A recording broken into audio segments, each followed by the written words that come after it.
Welcome to Infidelity Cheating Tales. If you too get lost in this world of stories, then join us. Every story has a feeling, a lesson, and a new hope hidden in it. Subscribe so that you can be a part of this journey, and the heart-touching stories reach you first. Your one subscription inspires us to bring even better stories. It was a Thursday morning, and I was immersed in my busy routine, getting my two kids ready for school by 7:30 a.m. Suddenly, the phone rang, breaking the rhythm of my morning. The unexpected call made me wonder who could be calling this early. The caller ID showed an unfamiliar code, piquing my curiosity further. "Hello?" I answered cautiously, holding the phone to my ear. To my surprise, it was my wife, Claire, on the other end. I couldn't help but wonder why she was calling at this hour. Claire works at a small marketing firm, and we had spoken just the previous night. Her call immediately grabbed my full attention. I work from home, managing the kids while Claire works in the city center for a printing company.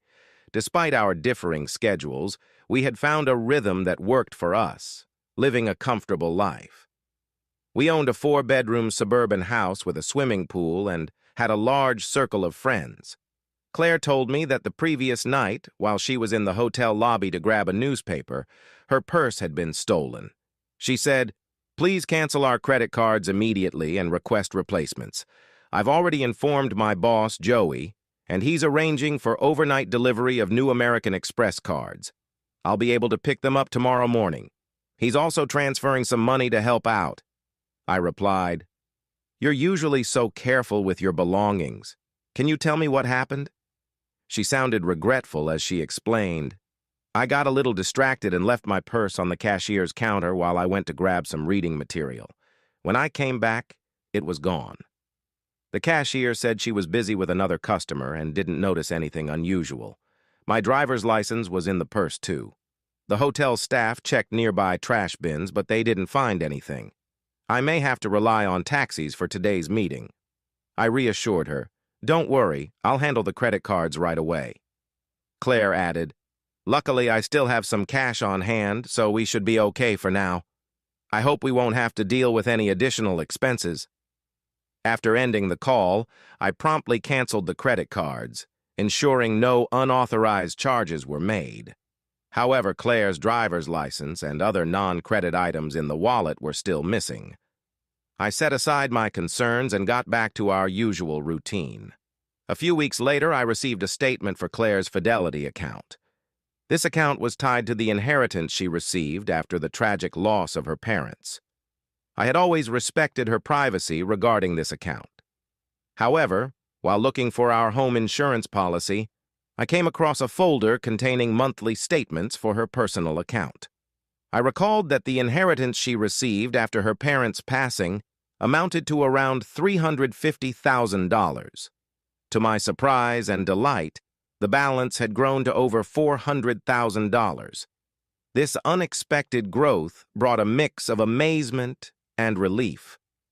When I reviewed the financial records, I noticed that about 6 weeks ago, $3,000 was withdrawn from the money market account.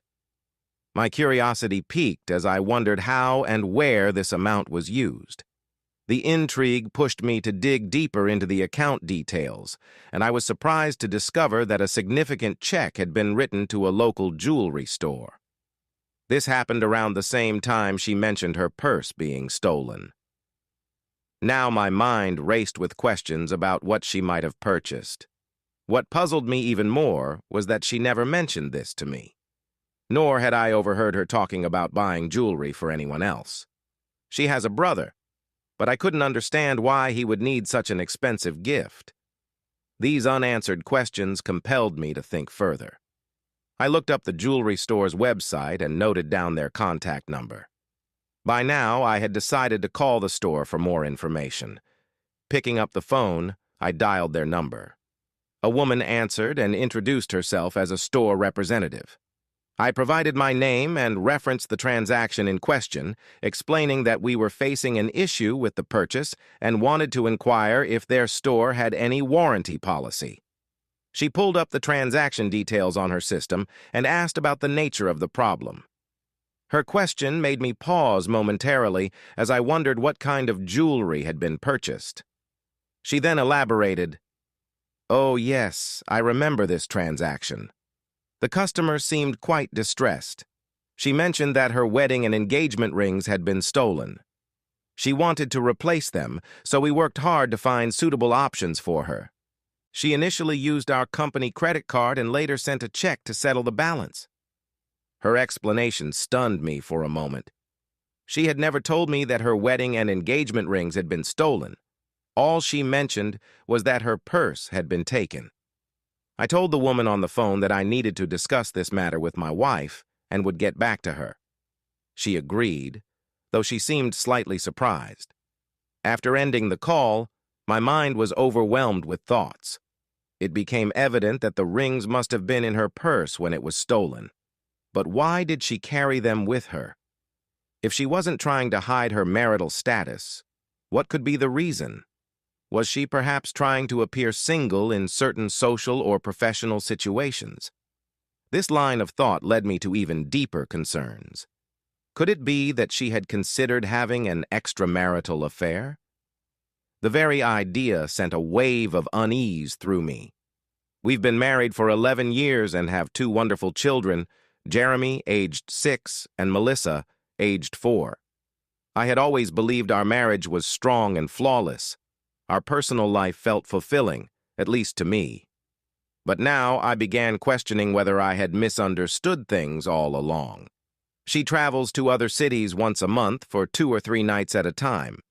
Could she have used these trips for something else? Was it just a coincidence? Or did she deliberately decide to carry the rings with her?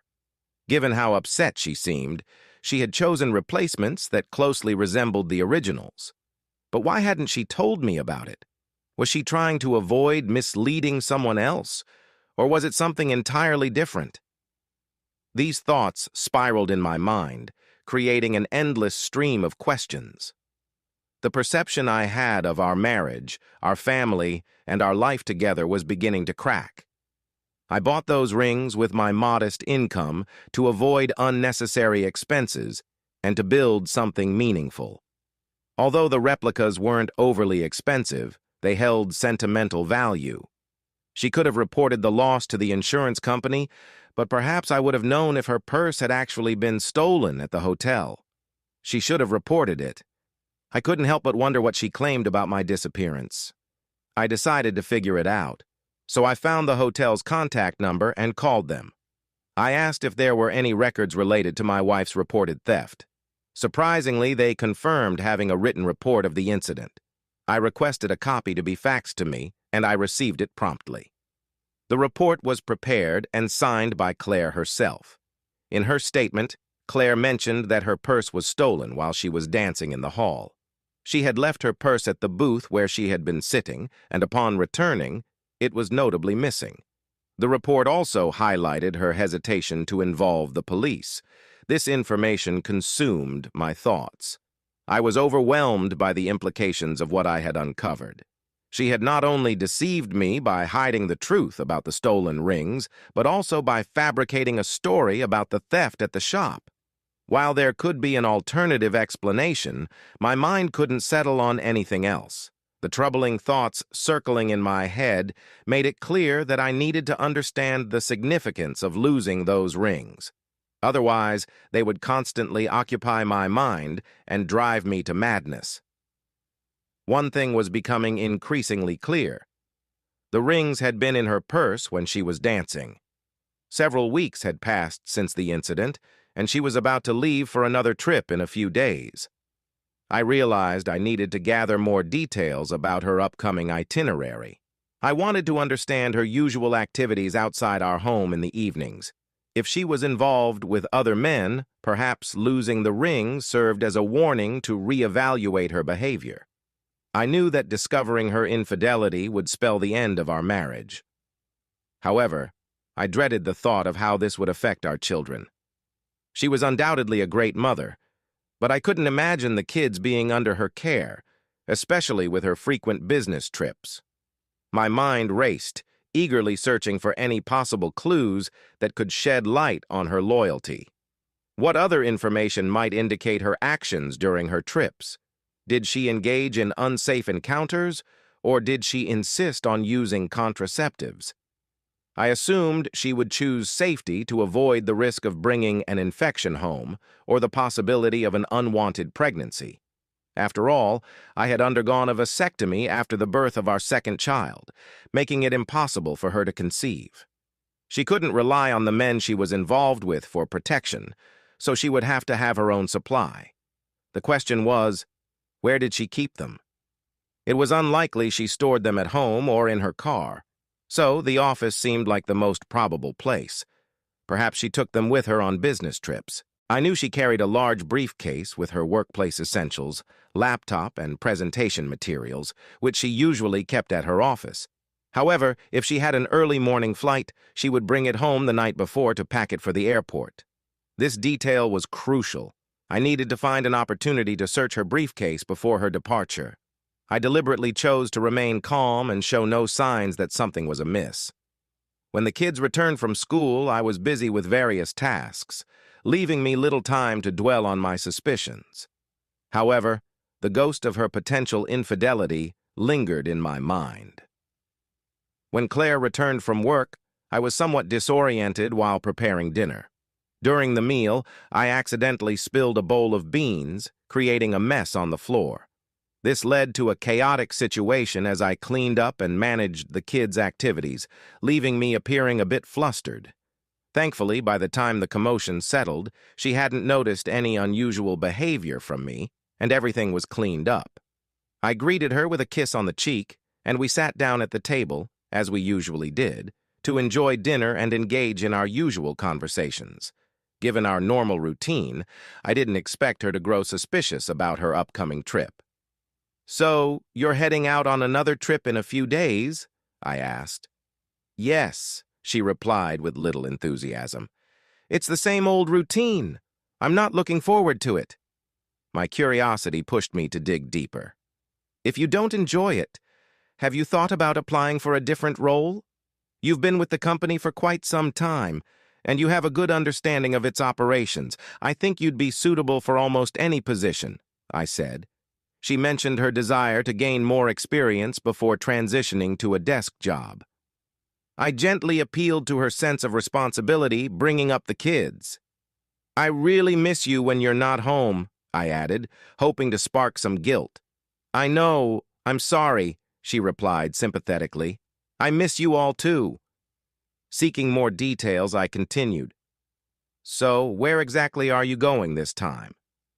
Will you leave in the morning, giving us a chance to spend some time together before you go?" I watched her carefully, knowing our kids might overhear us despite trying to appear indifferent. I had purchased those rings with my modest earnings, thinking they would make a memorable gift and wouldn't lead to unnecessary expenses. At that time, I was trying to build a meaningful bond.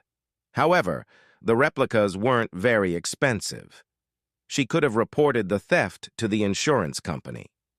I couldn't shake the urge to find out whether her purse had actually been stolen at the hotel.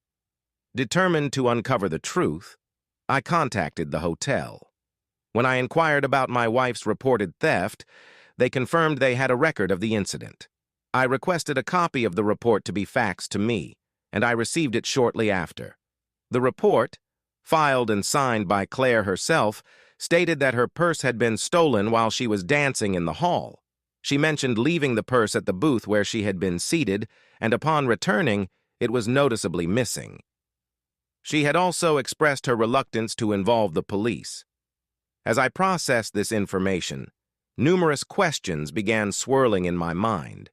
She had not only deceived me about the rings being stolen, but had also fabricated a story to cover it up. My mind couldn't entertain any other plausible explanation. It had been weeks since this incident, and now she was about to leave for another trip. I realized I needed to gather more information about her upcoming itinerary and her usual evening activities outside the house. A nagging doubt lingered. Was she involved with other men? I also came to understand that if such suspicions were proven true, it would spell disaster for our marriage. I worried deeply about the impact it would have on our children. While she was undoubtedly a great mother, her frequent business trips made me question her ability to care for them consistently. I was desperate to uncover what she was doing during these trips. Was she engaging in risky encounters, or was she taking precautions? I assumed she wouldn't risk bringing home any infection or facing an unwanted pregnancy. Since the birth of our second child, I had undergone a vasectomy, making pregnancy impossible. But where would she keep her safety measures? It seemed unlikely she would store them at home or in her car. The most logical place appeared to be her office. I knew she often carried her work essentials, such as her laptop and presentation materials, in a large briefcase that she kept at her office. If her flight was early in the morning, she would bring everything home the night before. The night before, she brought her bag home and packed it into her suitcase for the airport. This detail was important because I needed a chance to search her briefcase before her departure. I hoped her next trip would involve a morning flight. I deliberately chose to stay calm and showed no signs that anything was amiss. This happened when the kids returned from school. I was busy with various tasks and had little time to focus on my suspicions. Yet, the thought of her possible infidelity kept haunting my mind. When Claire returned from work, I found myself feeling slightly disorganized. During dinner, I accidentally dropped a dish of beans, causing a mess on the floor. This led to a bit of chaos as I cleaned up and managed the kids' activities, making me seem somewhat flustered. Fortunately, after the commotion settled and everything was cleaned up, she didn't notice any unusual behavior from me. I greeted her with a kiss on the cheek, and we sat down as usual to enjoy dinner and engage in our typical conversations. Based on our routine, I didn't expect her to grow suspicious. I then asked, "So you're heading out on another trip in a few days?" She replied with mild enthusiasm, "Yes, the same old routine. I'm not really looking forward to it." Hearing this, my curiosity deepened, and I asked, "If you don't enjoy it, have you thought about applying for a different role?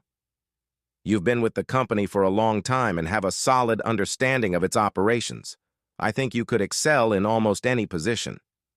She expressed her desire to gain more experience before transitioning to a desk job. I gently brought up the kids and added, "I really miss you when you're not home." Hoping to evoke some guilt, I continued, "I know it's tough for you too, but we miss having you around." She replied sympathetically, "I miss you all too." Probing further, I asked, "So where exactly are you going this time?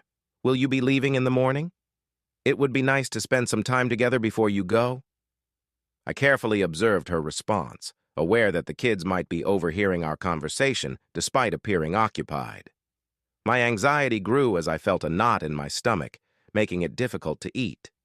She didn't seem to suspect anything unusual, as her response matched her typical demeanor. For a brief moment, I wondered if she was dealing with some stomach issues herself, but it turned out she was eating without much enthusiasm. Perhaps my suspicions were baseless, but the urge to check her briefcase lingered, as it might hold clues about her loyalty. "I'm just going to Denton, so I'll leave at 7:30 tomorrow morning," she said, playfully adding, "I'll need something to keep me going until I'm back on Friday." I replied in the same playful tone, trying to maintain a sense of normalcy. Her casual mention of bringing her briefcase home the night before her trip suggested she wouldn't stop by the office before heading to the airport. Considering her attitude about the upcoming trip in front of the kids and me, one could assume either she wasn't involved in any infidelity during her trips, or she had become adept at hiding such behavior. I hoped that inspecting her briefcase the evening before her planned trip would reveal the truth. Claire came home in high spirits, parking her car next to mine in the garage as she usually did. Her excitement left me wondering if it was because of our earlier conversation or if there was another reason behind it. When she entered the house, she didn't bring her briefcase with her. Assuming it was still in the car, I stayed busy preparing dinner. As we sat at the dining table, she casually asked, "Can we grab my suitcase from the garage after dinner?" "Of course," I replied, trying not to show any suspicion. I asked, "Are you all set for your trip?" She reassured me. Oh, yes, it's just a routine trip. My briefcase is in the car and everything else is packed. I'll just put together an overnight bag with the essentials. Trying to keep the conversation normal, I asked, "Any special plans while you're gone?" She replied that everything would stay as usual and suggested that maybe we could plan something family-friendly for the weekend. That sounds like a good idea, I said. After dinner, she helped me clear the table and loaded the dishes into the dishwasher. While she was busy packing in the bedroom, I went to the garage to check her car. I confirmed that her briefcase was safely stored in the trunk, and I decided this would be my chance to examine it later that evening. When I returned to the bedroom, where her suitcase was, I casually asked, "Do you know where the car keys are? It looks like my car tire is losing air. I can take it to the station and have Jerry fix it quickly." She looked surprised for a moment, but then reached into her purse to find the keys. She offered them to me, saying, "Can't you just use the spare tire?" "Yes, but that's for emergencies," I responded firmly. "We have time to fix it properly, so that's the best option." Before she could change her mind, I quickly took her car out of the garage and drove it to the nearby station owned by my school friend Jerry. I pulled up in front of one of the service bays and honked to get his attention. Jerry came out and signaled me to drive inside. "What's going on?" he asked. "I just need to check the tire," I replied. "But I also need a little time to look into something else." Noticing the tension on my face, Jerry guessed something was off. "Everything okay at home?" he asked. "Maybe," I admitted reluctantly. I opened the trunk and took out Claire's briefcase. Placing it on a nearby workstation, I carefully opened it. Jerry seemed to realize he had a customer waiting. "Well, I've got a client to handle, so take your time," he said, nodding at me before heading back to the small shop connected to the station. I began searching the briefcase carefully, ensuring not to disturb anything. My hands moved slowly over the lid and pockets, double-checking every corner, and then my fingers touched something unexpected, a package that immediately caught my attention. As I pulled it out, my heart sank. It was an open pack of contraceptives with 3 missing pieces. My worst fears were confirmed. I carefully placed the package back where I found it, closed the briefcase, and tucked it away in the trunk. When Jerry returned, I made sure the briefcase was secure. "Did you find what you were looking for? What's going on?" Jerry asked, with clear curiosity. Fear gripped me as I replied with a mix of frustration and sadness in my voice. "Not really." "Hey, could you check the tire pressure while I take care of something here?" Jerry gave me a puzzled look, but didn't press further. He nodded and walked off to check the tires. He truly was a loyal friend. While he was distracted, I drove off to a nearby gas station. I filled up the tank, unsure when I'd get the chance to do so again. My thoughts were filled with gratitude toward Jerry for his unwavering support. When I got back home and parked in the garage, a wave of emotions began to overwhelm me. Anger and despair surged inside me. I couldn't understand how she could betray our marriage, our children, and me in such a way. I forced myself to focus on what mattered, ensuring the safety and well-being of our children. I needed concrete evidence of her actions to protect them. Despite her betrayal, I couldn't deny that she played the role of a good mother. My ultimate goal was to gain full legal custody, though I knew visitation rights might still be granted. As I called out from the bedroom, "It's all set. Just a minor issue with a nail," she responded from the other room. "All right, thanks," still avoiding eye contact. There were no answers to the storm of questions swirling in my head.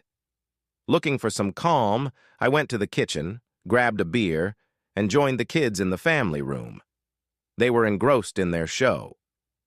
After about 30 minutes, she came into the room and sat beside me on the couch. By then, my emotions had settled a bit, but a deep sense of sadness lingered as I realized our once happy family was now on the verge of falling apart. She leaned closer and asked softly, "Are you ready for tonight?" I looked at her and replied, I think so, but my stomach feels uneasy. She responded empathetically. Oh, that's too bad, honey. Her words carried a sense of affection, but I was still grappling with the reasons behind her betrayal. Was it for excitement or a deeper connection she couldn't find with me? I couldn't fully understand, but one thing was clear: my trust in her was shattered. Later, we put the kids to bed together. She kissed our little one goodnight, and I couldn't help but watch her, knowing that by morning everything might change. That night we shared intimacy, but it lacked the usual passion. Sensing my discomfort, she asked, "Is your stomach still bothering you, sweetheart?" I nodded and replied, "Yeah, but I'll manage." Deep down, I hoped she would choose us, our love, our marriage, over whatever she was chasing. Before her upcoming trip, I hesitantly asked, "Do you really have to go on this trip?" I wanted everything to be a bad dream that would just fade away. She sighed deeply and replied apologetically, "Yes, I do." "I'm sorry, love, but this trip is absolutely necessary. I'll do my best to finish quickly and return home as soon as possible. I'm already looking forward to spending the weekend with all of you," she said with a heavy heart. Taking a deep breath, I replied, "All right, dear, it's time to get some sleep. You'll need to wake up early for your flight." "I'll quickly take a shower now so I won't have to worry about it in the morning," she added. "All right," I replied. As she stepped into the shower, an impulsive thought struck me to inspect her suitcase and see what she had packed. The clothes on top appeared professional at first glance, but as I looked closer, I was surprised by her choices, some of the most alluring lingerie and a little black cocktail dress that always made her look irresistible. Respecting her personal space, I carefully placed everything back as it was, closed the suitcase, and returned to bed. That night I couldn't sleep. Around 5 a.m., I heard her moving around. Deciding not to bid her farewell this time, as was our usual tradition, I stayed in bed, feeling a mix of fatigue and sadness. Before leaving, she leaned over, kissed my cheek, and asked, "Are you still not feeling well, love?" Struggling to respond, I simply nodded. Hearing the garage door close filled me with turmoil. Eventually, I got out of bed and headed to the shower, knowing the day ahead would be filled with challenges. After dropping the kids at school and having breakfast, I turned to the phone book. I began searching the yellow pages for a private investigation service. My primary criterion was finding an agency with a presence in the city Claire was visiting. After calling several options, I finally found one with a branch in her destination. I scheduled a meeting for that morning, hoping they could provide the necessary information. The next step on my agenda was finding a divorce attorney. A friend had recommended a specific lawyer, so I located their contact information and made a call. I arranged an appointment for the afternoon, hoping this attorney could guide me through what was sure to be a challenging process. At the private investigator's office, I met with them face-to-face and discussed my concerns. Arrangements were made to monitor Claire that evening while she was away. I provided them with a photo of Claire and details of her travel itinerary to aid their identification. They assured me they would gather evidence, including photos, and provide a report on her activities by Monday morning. To ensure seamless communication, they agreed to email updates to their local office in Denton. Satisfied with their commitment, I paid a substantial upfront fee for their services. They informed me that capturing photos might not always be feasible, but promised to provide as many incriminating images as possible. I agreed that this would suffice. My afternoon meeting with the lawyer proceeded as expected. They explained that divorce in our state followed a no-fault principle, meaning no blame needed to be assigned. However, given that I was the primary caregiver for our children, it was likely that I would be granted custody. It was important for me to understand that Claire would still have visitation rights for the children. Additionally, our assets would be divided equally, given our similar incomes. This meant spousal support might not be necessary. However, since the children's custody would be with me, Claire would be obligated to provide child support. The inheritance Claire received held no relevance to the division of assets between us. My priority remained clear: ensuring the well-being of our children. I instructed the attorney to prepare the necessary documents, citing irreconcilable differences, to serve Claire on Monday. I also requested that she agree to vacate our home soon after the divorce. As the primary guardian, the lawyer confirmed that I had the right to make this request. It was decided that once the children turned 18, we would sell the house and split the proceeds equally. This resolution gave me a sense of relief, knowing that life would move forward for me and the children, while Claire would face the consequences of her betrayal. I decided to hold off on addressing immediate actions regarding our finances, insurance, or other legal matters until after serving her the divorce papers. Her inheritance, I believed, would ensure she had no concerns about her share of our joint savings. By Friday afternoon, as it was time to pick up the kids from school, I headed home. When Claire returned later that day, I offered to take care of the laundry, but she politely declined, stating she would handle it herself. I couldn't help but smile inwardly, fully understanding why she preferred to manage the laundry on her own. It was crucial for her to conceal her extramarital activities at all costs.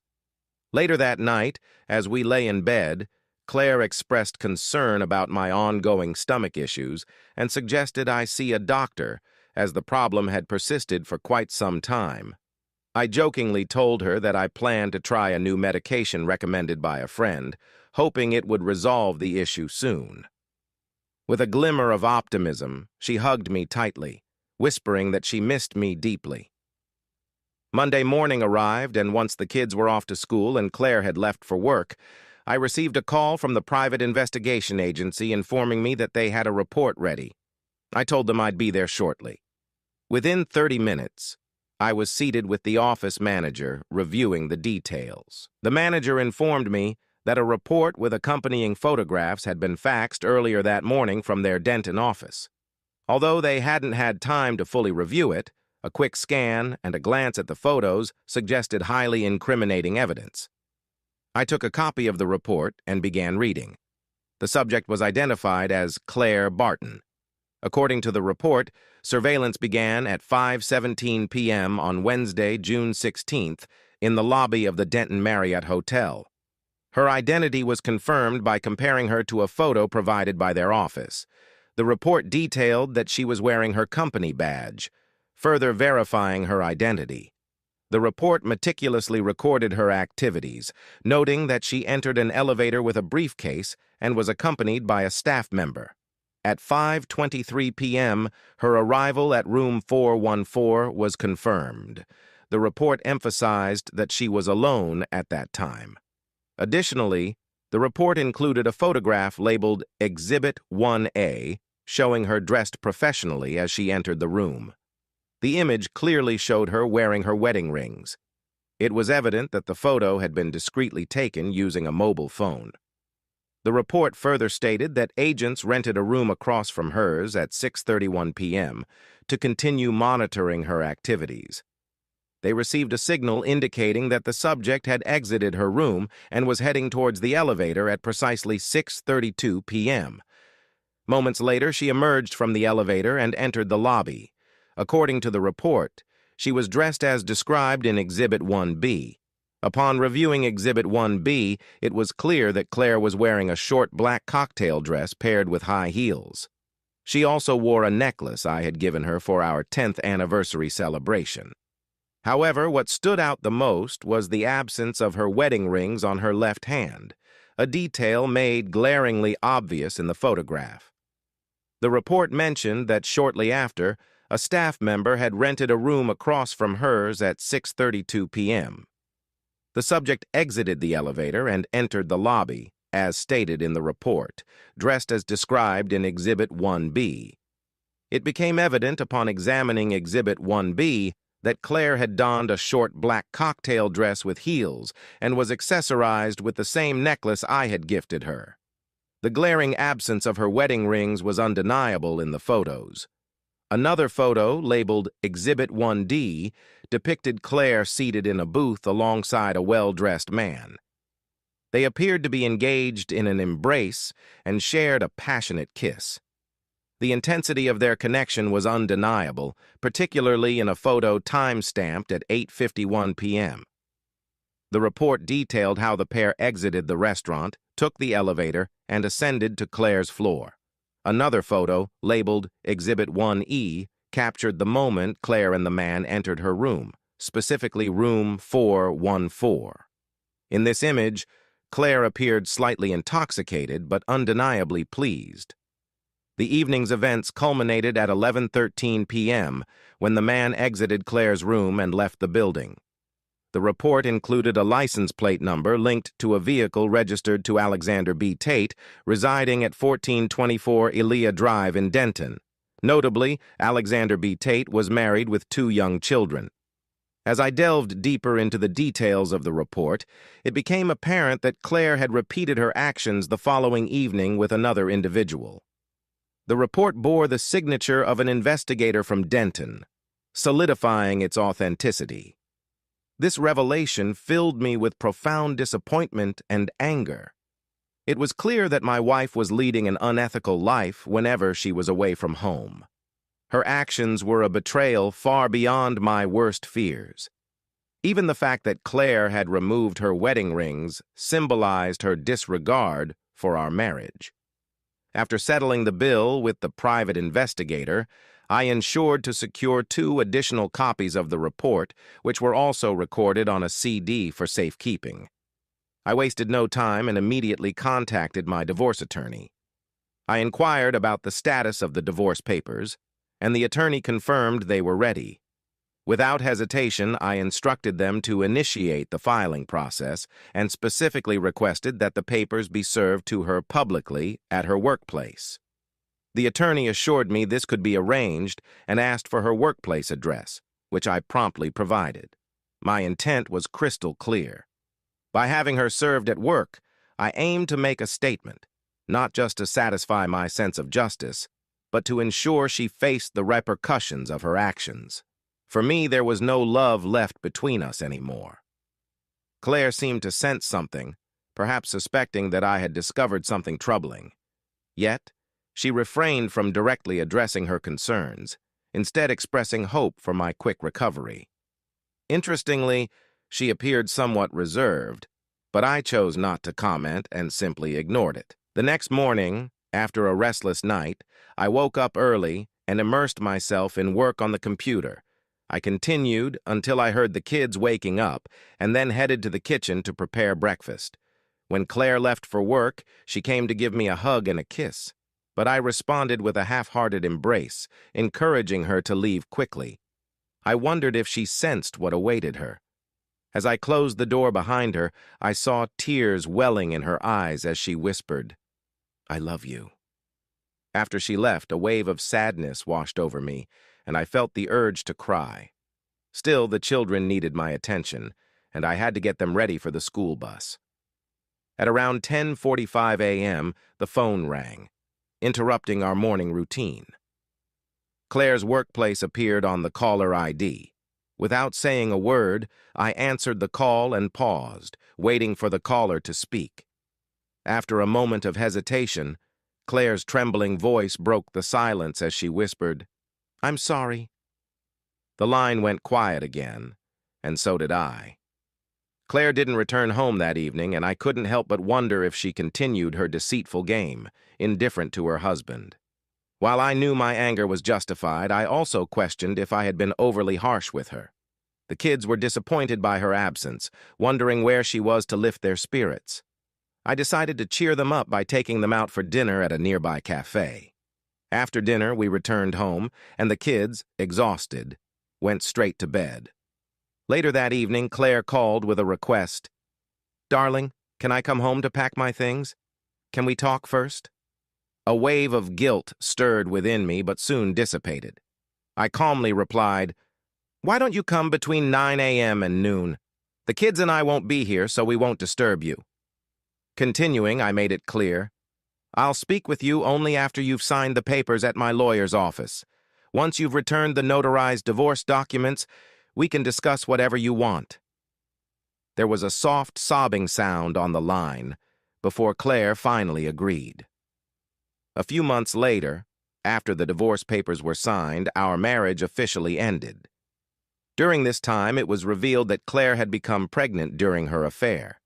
Tragically, her attempt to hide the pregnancy from her lover failed due to a mishap with contraception. Even if the truth about her infidelity hadn't surfaced through the lost rings, it likely would have come to light eventually. Rumors suggested that she had started dating again. If she were to get close to remarriage, I considered warning her potential partner about her past betrayals. However, it felt unnecessary to intervene, as I didn't want another person to endure the pain I had suffered. We had a meeting at my lawyer's office, during which I shared my thoughts with her. Claire pleaded with me to reconsider the divorce, expressing how difficult it was for her to have restricted access to our children. Despite her requests, my resolve remained firm. I explained to her that I could no longer trust her. She then revealed that she had been seeing a psychologist who diagnosed her with nymphomania. She assured me that her impulses were now under control. Despite her explanation, I told her that it wasn't enough for me. If she claimed to have overcome her desires now, the fact that she never sought help earlier demonstrated a lack of proactive effort on her part. Had she addressed her urges from the beginning, she wouldn't have found herself in this situation after I left the lawyer's office. She continued, mentioning that she had recently reconnected with a school friend who worked at a nightclub. This friend, who kept me updated, shared that he had seen my ex-wife at the club on several weekend nights. According to him, she often arrived with different men and exhibited provocative behavior. It saddened me deeply to know that the mother of my children was acting so irresponsibly. Perhaps my ex-wife never truly recovered from her nymphomania. One of Claire's friends also called me to inform me about her declining health. She mentioned that my ex-wife needed my help as she had contracted herpes. Despite her condition, Claire continued her hedonistic lifestyle. While I felt sympathy for her, I explained that I could not and would not offer any help. Claire had chosen this lifestyle and the risks that came with it. Meanwhile, I began dating again and have met someone special. She's around my age and also divorced after discovering her ex-husband's infidelity. She refused to tolerate such behavior and displayed both strength and resilience, qualities I greatly admire. My children seem to like her as well. I believe this is a natural progression, and it's only a matter of time before I consider taking our relationship to the next level.